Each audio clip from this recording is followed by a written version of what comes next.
Egunon, 20 de mayo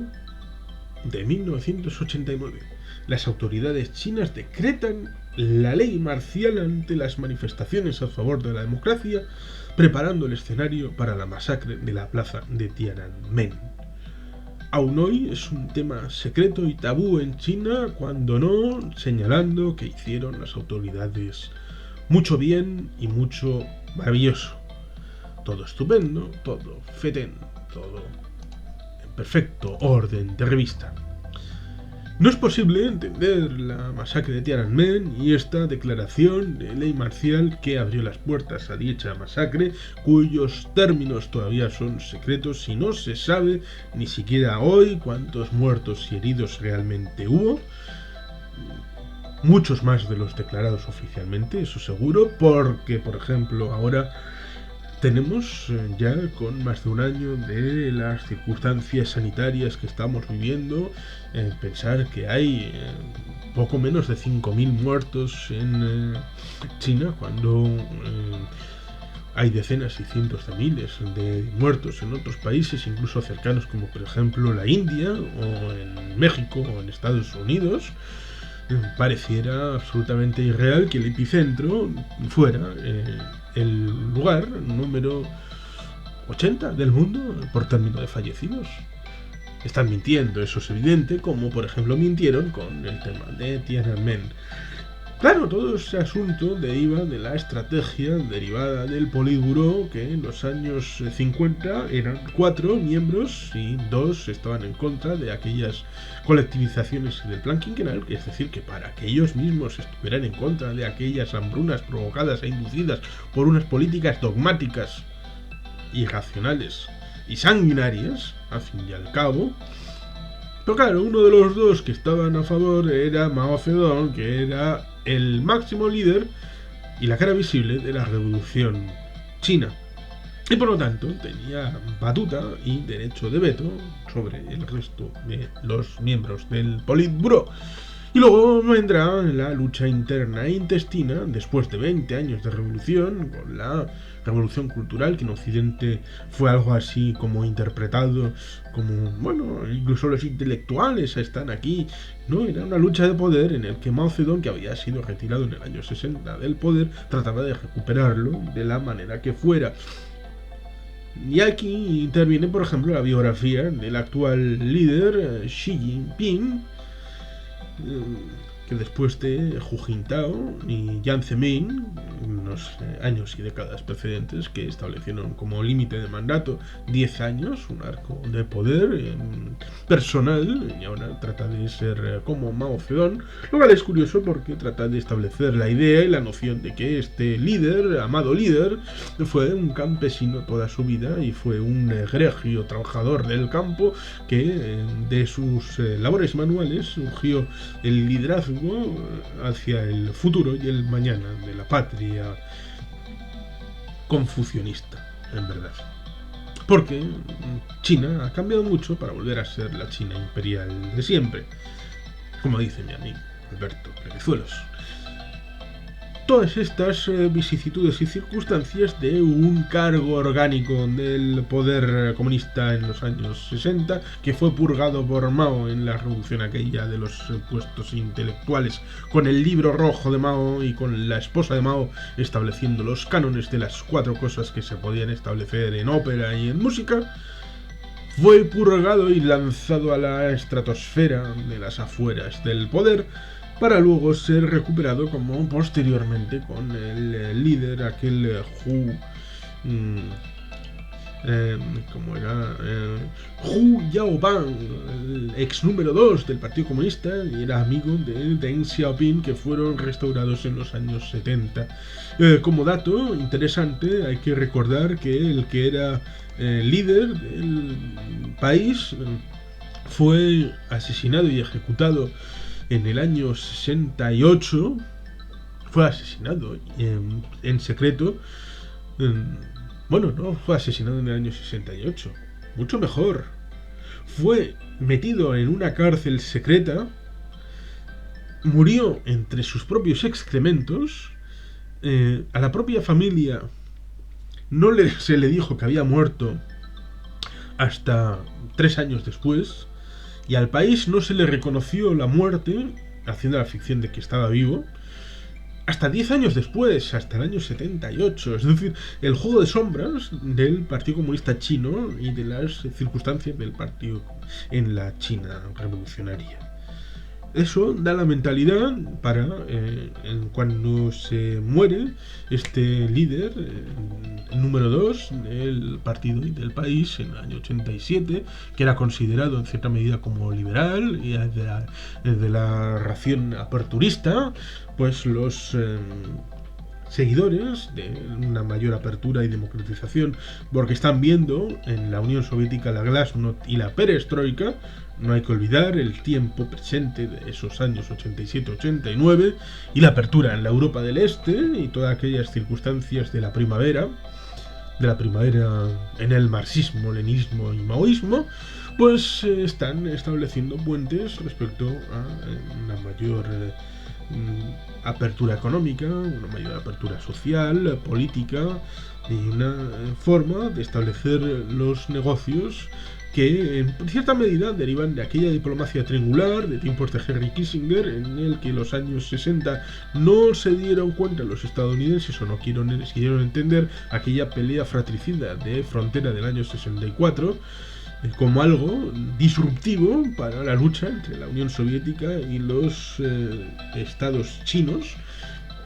que habían sido unificados a ser la única China respecto a la batuta del Partido Comunista, estableciendo el ámbito de dialéctica entre los antiguos socios que empiezan a caer supuestamente tras la muerte de Stalin en el 53, pero sobre todo con el discurso del 56, era aquel discurso secreto supuestamente contra el stalinismo de Nikita Sergeyevich Khrushchev en el año 56, en aquel congreso del Partido Comunista, que en realidad era un discurso contra los stalinistas que habían purgado a los propios miembros, como por ejemplo se puede ver en esa película de la muerte de Stalin, ese peliculón del siglo XXI, que ahí está. Pues todas esas dialécticas que fueron superadas en el año 72-73 cuando Nixon viaja a China. Como se dice en la película Star Trek 6, al inicio solo Nixon pudo viajar a China, que es el paralelismo respecto a que solo el almirante Kirk podía viajar al imperio Klingon en el momento de su decadencia. Sí, las historias reales a veces se cuelan en las películas, como pasa sobre todo en la ciencia ficción. China, en los años 87-89, derivado en cierta medida de esa cercanía de la década anterior respecto al imperio estadounidense, estaba en el momento en el que Deng Xiaoping, sobre todo después del año 78, regresa al poder y vuelven los camaradas desviacionistas, aunque al ganar ya no son desviacionistas, porque un traidor cuando logra el poder ya no es traidor, porque no se va a llamar a sí mismo tal cosa, sino patriota y auténtico heredero de las esencias del país y del partido. Pues hacen una serie de circunstancias respecto a los lugares especiales, con una fiscalidad distinta, unas zonas económicamente separadas, que son la base del crecimiento actual de China. Pero todo ese elemento acabará por explosionar e implosionar cuando se hayan desatado ciertos lazos de convivencia social y política y se empiecen a asentar una serie de grupos estudiantes, porque habitualmente cuando se daban golpes de estado en América Latina, lo habitual, sean de siglo que sean, era, bueno, lo primero que vamos a hacer, aparte de tomar el Palacio Presidencial, es ir a la Facultad de Ciencias Sociales para ponerles los puntos sobre las íes a esos hippies de mierda. Pues los estudiantes tuvieron un papel de punta de lanza en el ámbito del año 87-89 respecto a establecer las bases de un estado distinto en China, con una apertura económica y política y tuvieron posterior desapego respecto a las amenazas del Estado. Y ahí Deng Xiaoping se vio entre la espada y la pared respecto a lo que tenía que hacer y lo que podría haber querido hacer, que eso es otro debate respecto a las apetencias personales y colectivas de ese grupo después de la muerte de este antiguo número 2 del Partido Comunista. Como dijo Fidel Castro, por su parte, llegó un momento en ese año 89 en el que el Ejército Rojo se partió en dos y corría el riesgo de sucumbir el régimen entero.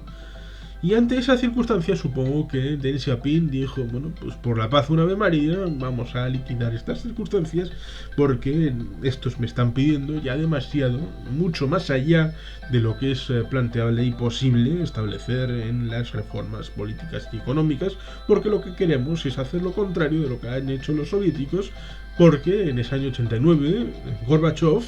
visita Pekín y fue a él a quien apelaron una solidaridad y una forma de presionar a sus propios líderes para que establecieran el mismo camino. Los soviéticos establecieron el camino dual, abriendo políticamente el país, haciendo una transparencia y una forma de gobierno distinta, a la vez que abrían la economía, es decir, abriendo los dos pasos a la vez. Un poco como hizo Mao Zedong, diciendo que, bueno, acusando a los... en este caso era la inversa, porque acusaba a los soviéticos de haber hecho la liberación del campo, la colectivización en la época de Stalin, por un lado, y luego la época de la industrialización, en dos épocas distintas, y Mao, a diferencia de Stalin, quería caminar con las dos piernas a la vez. Luego pasó lo que pasó, las hambrunas y aquel hierro de mierda que no servía para nada, porque hacían y obligaban a los campesinos a tener un hornito al lado del campo. A la mañana estaban recolectando o haciendo la siega y a la tarde hacer acero. ¿Qué dices? Mente privilegiada esa de Mao Zedong. Muy bien, maravilloso. Pues en este ámbito los chinos quisieron hacer algo completamente distinto. Es decir, liberalizar la época económica, todo el ámbito del dinero, de las empresas, aunque poquito a poco, para luego tal vez hacer alguna concesión en derechos y libertades si era oportuno, pero siempre con el control supremo del Partido Comunista Chino en el poder, es decir, ser una dictadura en el ámbito político, pero una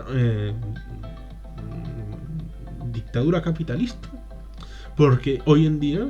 como le pasó, por ejemplo, a la Unión Soviética en su transformación en Rusia en los años 90, China es el país más capitalista del mundo, mucho más que Estados Unidos o el Reino Unido.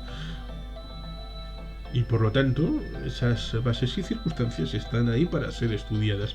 Es decir, movimientos en la economía sí, en los dineros sí, hacer negocios con los occidentales, con los capitalistas, abrir China al mundo y abrir el mundo a China, pero con el control político y económico, sin establecer aquí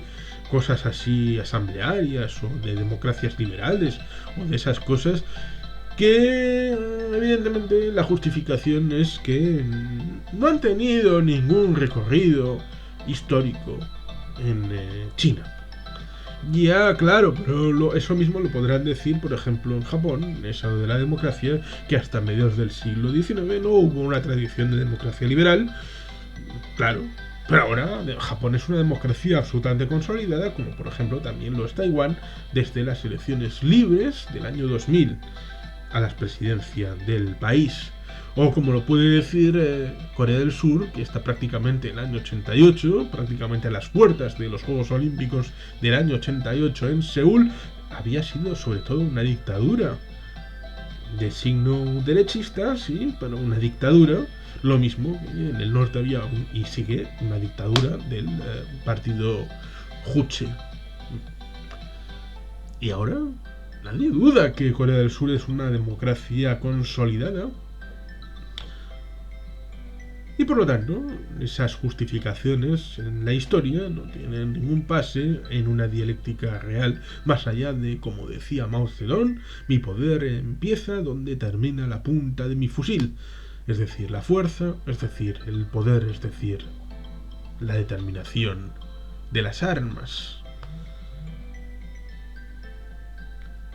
No se podía, no se debía y no querían establecer una apertura en el ámbito político.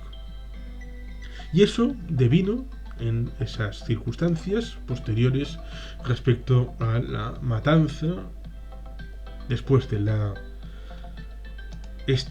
declaración de ley marcial este 20 de mayo de 1989 y que preparaba el escenario para la masacre de Tiananmen. Posteriormente ha tenido una evolución respecto a la prohibición de venta de armas a China, sobre todo por parte de la Unión Europea y también de Estados Unidos. Ha tenido su impacto en la política posterior y todavía en el presente, tema de embargo europeo-estadounidense, tema de tabú interno en China. Y que por supuesto ha tenido una reverencia en esas circunstancias que hemos vivido respecto a Hong Kong y el ser en dos países un sistema, o era al contrario. En teoría era al contrario, en teoría era dos países un sistema, no, eran dos sistemas, un país. El sistema del Partido Comunista en China y el sistema de democracia liberal más o menos en Hong Kong, pero eso se acabó casi prácticamente antes de empezar porque los chinos quieren mantener dentro de su esquema a Hong Kong y también a Taiwán y también a todos los de dentro de China, es decir, a los de la etnia uigur en Xinjiang y de la etnia en Tíbet,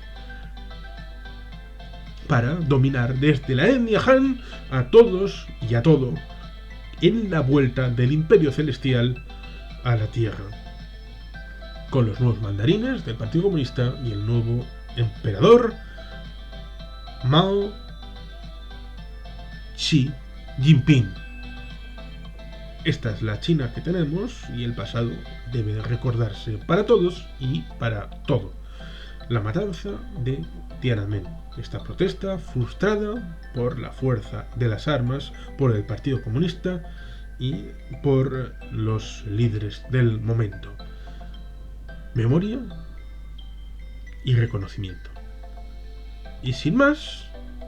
eskerrik asko agur bero bat, beti helpe.